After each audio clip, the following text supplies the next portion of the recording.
So Albert wrote, when buying a manufactured home on land, the manufacturer home is not worth as much because it doesn't hold its value, right?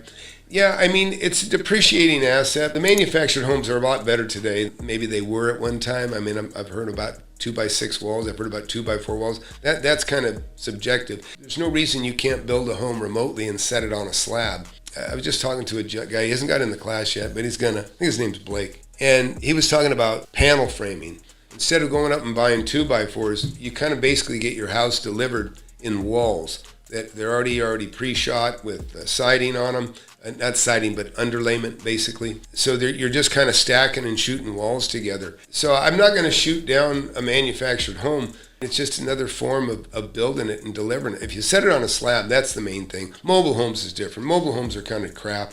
You know, they're built extremely light. I remember when I was a kid, I had a BB gun. I shot the BB gun in the house and it went through the paneling, through the outside metal of the trailer home. What's your deal, Albert? I mean, why are you so focused on manufactured homes? There's money in anything. If you're talking about developing, if you're talking about buying the lot, buying the home, putting it together and selling it, listen, there's money in that.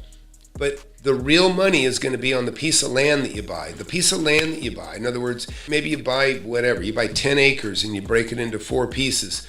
And now you got 4 2.5 acre lots. The money isn't really so much the home. It's always kind of on the land in general. Now, it doesn't mean you can't buy a manufactured home far under value. You know what I mean? People go bankrupt. There's all kinds of reasons that people sell things for less than they're worth. It happens all the time. And that's kind of one of the things I like to enlighten people with and teach them about. Look, what you really need to come away with is look at how many properties.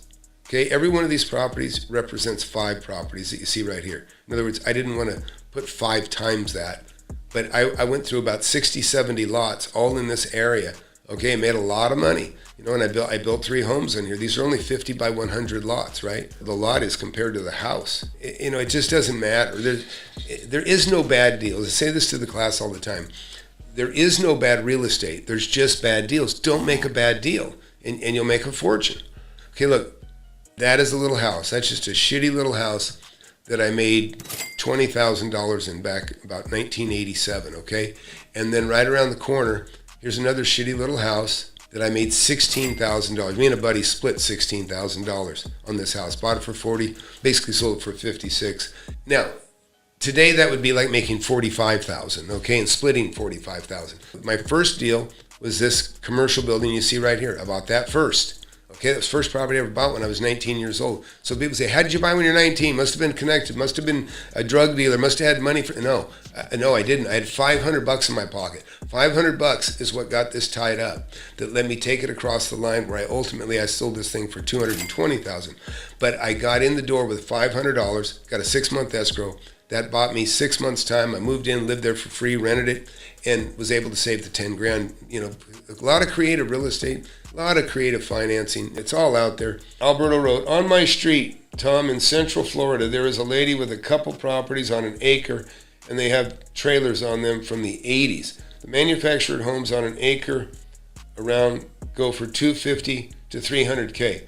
Okay, so you get a manufactured home on a lot. So you need to know what the lot's worth. You got to know what the land is worth, right? Because then you can make sense of the rest of it. All right.